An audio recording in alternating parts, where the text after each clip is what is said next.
kitas žmogus galėtų ir būti tas jūsų pirmasis pavaduotojas, nes jūs juo pasitikite labiau negu Vytautu Šustausku? Ne dėl pasitikėjimo. Aš ir Vytautu Šustausku pasitikėjau, bet kai pamačiau, kad čia kažkokios tai svrovės tokios, kur man nesuprantamos, aš net suabejojau, žinot kuo, kad aš, jeigu nueisiu į tą su konferenciją, tai pasiūlys, reiškia, mane ir pasiūlys Šustauską, aš gausiu 5 balsus, o jisai 95.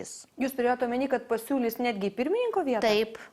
Ir kad staiga jūs būsite nebe pirmininkė? Taip, ir aš būsiu nebe pirmininkai. Ir aš tai neatmetu. Ir aš taip galvojau, kad, reiškia, kad padarys pajuokos objektų. Ir ne taip, kad, reiškia, kadangi mane valdyti negalėjo. Buvo tokių niuansų, kur aš nepaklusau. Nes sakau, ne, taip nebus. Ir tai matomai nepatiko. Tai Vytautas Šustauskas buvo iniciatorius ir mūsų politinių jungtuvių. Tikrai ne aš jį kalbinau, o jis mane sakydamas, kad pavargo nuo dėmesio ir vadovavimo, aiškina Kristina. Todėl man jo noras būti mano pavaduotoju, apie kurį jis ilgai tylėjo, mane nustebino. O kokiagi yra tiesa, kam jums apskritai reikėjo Šustausko? Man tai jo nereikėjo, jam aš buvau reikalinga.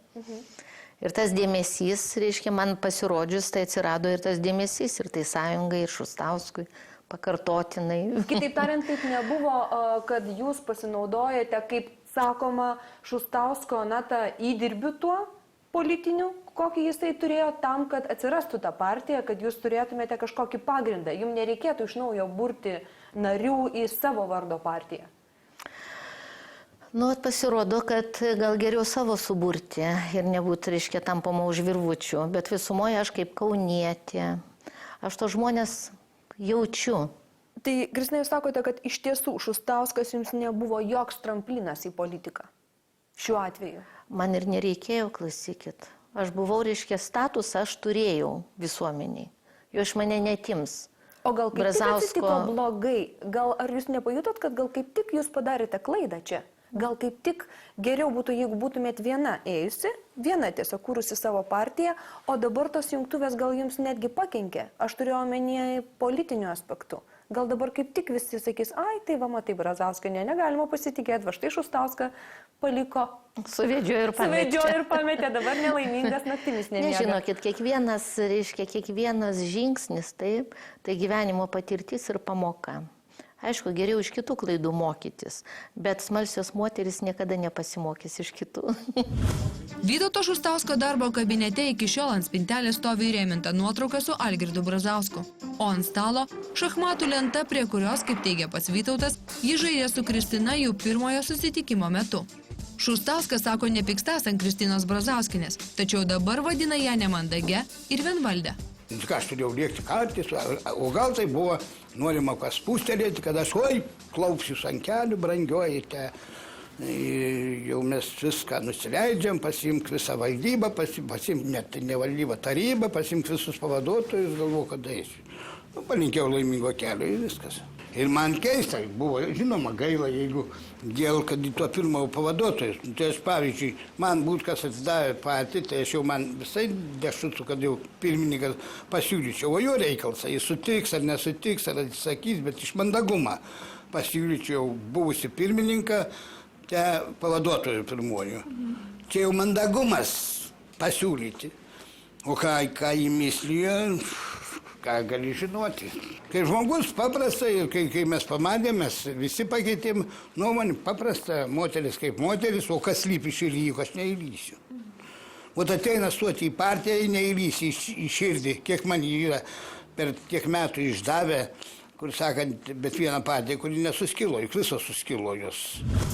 Dar vienas skandalas, iš kurio niekaip nepavyksta išlipti Kristinai Brazauskienei, tai santykiai su prezidento dukromis ir turto dalybos, kurios jau tapo viešos.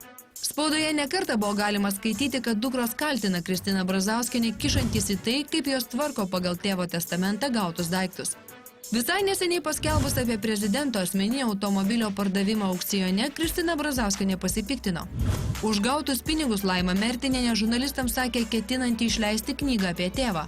Tuo tarpu Kristina Brazauskienė tvirtino, jog Algirdas Brazauskas norėjo, kad mašina priklausytų šeimai arba patektų į šeimos draugo Stasio Brundzos kolekciją, o ne iškeliautų kur nors į Rusiją. Jo labiau, kad Stasys Brundza jau turi įsigijęs prezidento automobilį, kuriuo būdamas prezidentu važinėjo Algirdas Brazauskas. Su kita šeimos dalim, su dukromis jūs bendraudavot tuo metu, kai buvo gyvas Algirdas Brazauskas, na, sakyčiau, šaltai, bet kažkokie santykiai buvo. Dabar Nebuvo. tai ryšiai nutrūko. Nebuvo jokių santykių. Ir tada nebuvo Ir tada santykių? nebuvo. Tada būdavo taip, kad reiškia, kad Kristė, va, per kūčias bus tiek ir tiek žmonių, jis man pasakydavo, aš suruoždavau, padengdavau stalą, pripirkdavau dovanų, kadangi įprasta Lietuvoje, reiškia, sustatydavau tas dėžutės po eglutę, Algirdas išdalindavo ir viso gero, ir nebūdavo pas tarp mūsų, kad, reiškia, Kristina, kaip sekasi, kaip Algirdo sveikata, kaip jisai išsimiegojo, Kristina, kaip jam šiandien, gal reikia kokios pagalbos. Nė karto negirdėjau, nei iš vaikų, nei iš anūkų. Per visą nei tą iš žinų. laiką, kiek jūs esate, Kiek jūs buvote buvom kartu? kartu, taip, niekados negirdėjau. Niekados nepasisiūlė, kad man padėti arba man, reiškia, vat, ieškoti, reiškia, gydytojų. O kodėl taip nutiko? Kodėl visiškai nepriėmė dukros jūsų? Aš nežinau, vienas variantas, kad, reiškia, kad labai užsiėmė, taip. Kitas gal pagalvojo, kad aš jau tokia stipri, kad aš galiu viską viena padaryti. Gal ir taip. Aš negaliu sakyti, kad jie tyčia nieko nedarė. Va, aš net nemanau, kad jie ten linkėjo, kad kuo greičiau užsibaigtų viskas. Bet kad nepadėjo, tai gali ir gydytojai pasakyti.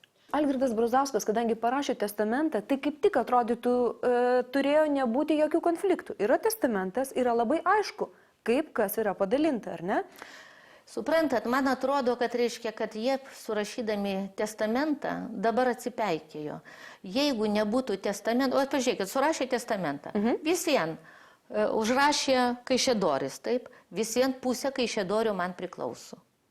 Bet jūs atidavėte Kaišėdorių sodybą, Aš ją paėmiau ir, reiškia, Laimos naudai atsisakiau, taip, ir ten vertės ir yra